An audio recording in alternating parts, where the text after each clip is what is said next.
गीता भवन मंदिर निर्माण समिति यमुनानगर में कराया जा रहा है श्री रामायण पाठ। रामनवमी के अवसर पर सच की ध्वनि की टीम आज आ पहुंची है श्री गीता भवन निर्माण समिति में, जो यमुनानगर में मध्य में स्थित है। और यहाँ चल रही जो आयोजन चल रहा है श्री राम कथा का, जो करवाया जा रहा है गीता भवन निर्माण समिति द्वारा। और इसमें जो राम कथा का आयोजन कर रहे हैं श्री सच्चिदानंद शास्त्री जी महाराज, जो अयोध्या के रहने वाले हैं और जो हम सबके बीच हैं। आइए आप सबको मिलवाते हैं सच्चिदानंद शास्त्री जी महाराज के साथ। नमस्कार शास्त्री जी। जय सिया राम, जय सिया राम। मैं श्री धाम अयोध्या से सच्चिदानंद शास्त्री, और आपके इस गीता भवन में मर्यादा पुरुषोत्तम भगवान श्री सीताराम जी की अमृत में कथा चल रही है। और बड़ा अच्छा लग रहा है हमें कथा करके।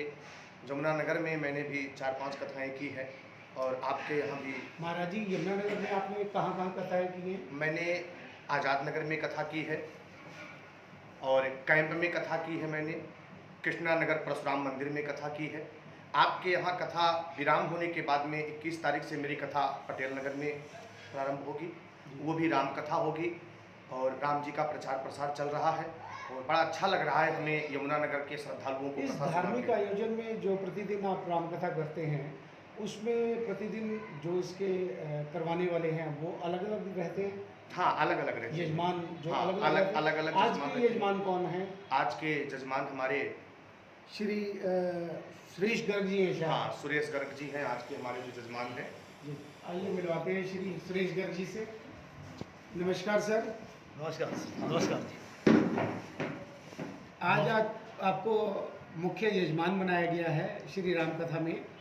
प्रभु ही कृपा है जी।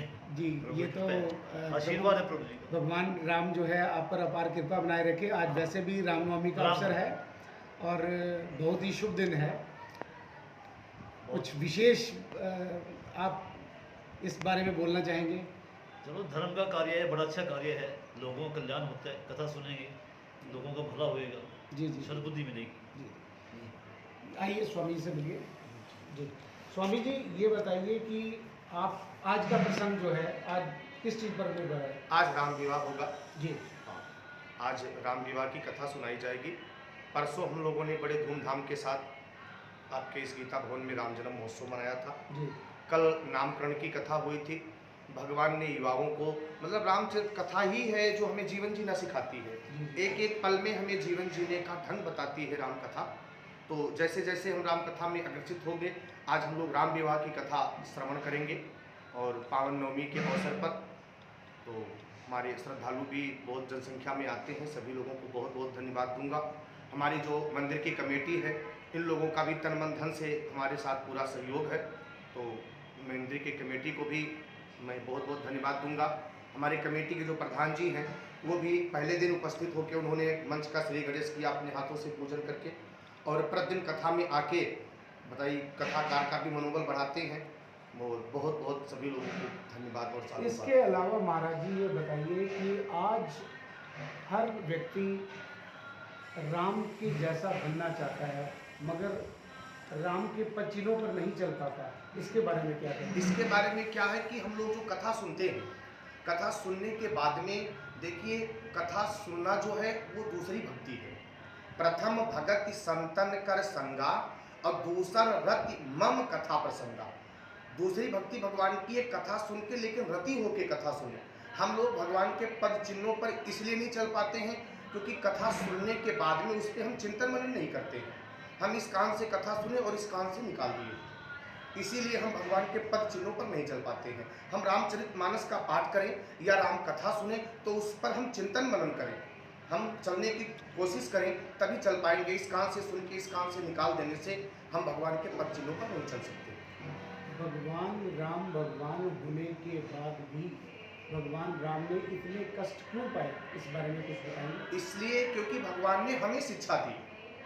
भगवान ने जितने भी कष्ट उठाए, भगवान ने जितने भी लीला की, वो हमें शिक्षा दी कि मनुष्य की शरीर मिलने के बाद में हमें सुख और दुख सबका सामना करना पड़ेगा। मनुष्य के एक कंधे पे सुख रहता है तो दूसरे कंधे पे दुख रहता है। इसीलिए भगवान ने हमें जितनी भी लीलाएं की सिर्फ हमें शिक्षा देने के लिए की। भगवान राम के द्वारा किया गया आचरण आज इस समाज में कहाँ तक उचित है और कहाँ तक जो एप्लीकेबल हो पाता है? देखिए, भगवान का मर्यादा पुरुषोत्तम भगवान राम है, उनके किए हुए सारे आचरणों पर हम तुल सकते हैं, क्योंकि उन्होंने कभी भी मर्यादा का उल्लंघन किया ही नहीं। राम अवतार में भगवान ने कभी भी मर्यादा का उल्लंघन नहीं किया, तो उन्होंने जो जो किया उस आचरण पर हम चल सकते हैं बिल्कुल। आज अयोध्या में श्री भगवान राम मंदिर जो बनाया गया है, उस पर आप क्या कहना चाहेंगे? अब उसके क्या कहना है वो तो पूरा संसार जानता है, पूरा संसार राममय हो गया। और आज तो बड़े सौभाग्य की बात है कि भगवान का सूर्य तिलक हुआ है इस पावन नवमी के अवसर पर। और कहते हैं कि आज 27 और 30 लाख के बीच में राम मंदिर में श्रद्धालुओं ने दर्शन किया। हमारे परिवार वाले वहाँ रहते हैं, बताते रहते हैं कि आज इतनी भीड़ हुई, आज इतनी हुई। इस समय पूरा अयोध्या राममय है। अयोध्या में आज जो राम मंदिर बना है उससे टूरिज्म पे क्या फर्क पड़ा है? बहुत ज़्यादा।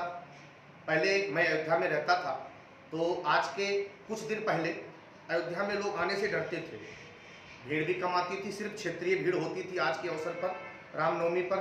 लेकिन आज के समय में दूर दूर से लोग आते हैं और भगवान का दर्शन करते हैं। वहाँ के लोगों को भी सारी सुविधाएं मिल रही हैं। जब लोग आएंगे, सबको बिजनेस मिल रहा है, सबको सारी सुविधाएं मिल रही है, तो राम मंदिर बनने से पूरे संसार का कल्याण है। क्या आपको ऐसा लगता है कि भगवान जब राम थे, वैसे भगवान राम तो आज भी है, क्या शायद मैं गलत बात बोल रहा हूँ, कि भगवान जब राम अपने अवतार में थे और आज जब राम मंदिर बना है, तब और आज की भव्यता में क्या फ़र्क है?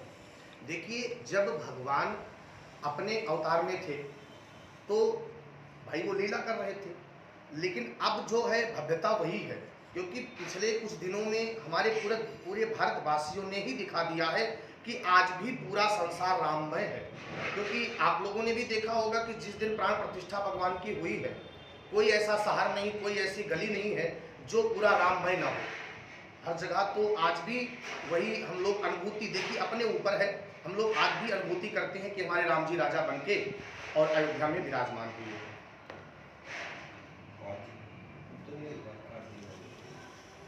भगवान राम का जो आज विषय है, जो आज जिस विषय पे आप बोलना चाह रहे हैं, उस विषय की आज की विशेषता क्या है? आज तो देखिए, हम विशेषता अभी हम कथा प्रारंभ करेंगे तो भगवान ने अहिल्या का उद्धार किया, इसके बाद में धनुष यज्ञ हुई, भगवान का विवाह महोत्सव हुआ। तो विशेष करके भगवान भी देखिए मनुष्य शरीर को शिक्षा देना चाहते हैं। भाई भगवान का विवाह महोत्सव हुआ तो जीवन में पति पत्नी कैसे जीवन यापन करेंगे, सारी शिक्षा भगवान हमें देते ही हैं। तो राम विवाह होता है। आज आप समय कम है, इस कारण हम आपको ज़्यादा डिस्टर्ब नहीं करेंगे और वजह उसका ये है कि इधर सभी भक्तजन वेट कर रहे होंगे। जी, धन्यवाद, बहुत बहुत धन्यवाद। जय सिया राम, जय सिया राम। नमस्कार। पाठ करे बजरंग बाण की, हनुमत रक्षा करे प्राण की। है बजरंग बाण जो जापै ताते, भूत प्रेत सब कापै। धूप दे अर्घ पै हमेशा ताते। आज विश्वामित्र जी की भी यज्ञ की रक्षा भगवान स्वयं कर रहे हैं। जैसे यज्ञ का धुआं उठा, मारीची और सुबाहु के नाकों में गया। मारीची और सुबाहु ने कहा, विश्वामित्र जी ने फिर से यज्ञ ठान दिया। मांस और हड्डियां लेके पहुंच गए यज्ञ ध्वंस करने के लिए। भगवान ने कहा, इस मारीची से आगे हमें काम है। तो मारीची को भगवान ने बिना फल का मारा है। बिना फल राम के मारा,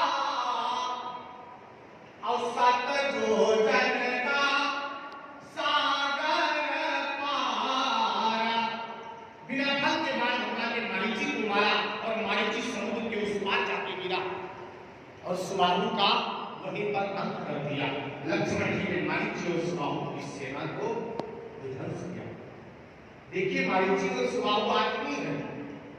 वैसे भी हमें यमुनानगर में कोई मारीची सुबाहु नहीं मिला है, लेकिन मारीची सुबाहु है जो यज्ञ ध्वंस करने में जुट जाते हैं। इधर की उधर बुराइयां करने लगेंगे। मंदिर है तो मंदिर की बुराइयां करना शुरू कर देंगे, कोई संस्था है तो संस्था की बुराइयां करना शुरू कर देंगे। ये नहीं देखते हैं कि किसी के माध्यम से या किसी के चलते कम से कम कुछ धर्म हो तो रहा है। बस बुराई करना। आज के समय में मारीची सुबाहु मांस और हड्डियां लेके हवन कुंड में नहीं डालते, इधर की उधर बुराई करते, वही मारीची और सुबाहु है। मारीची और सुबाहु का अंत किया भगवान ने।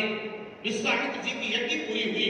विश्वामित्र जी ने कहा, राम आपने एक यज्ञ तो पूरी कर दी, लेकिन एक यज्ञ अभी और बाकी है। भगवान ने कहा, वो कौन सी यज्ञ? बोले, धनुष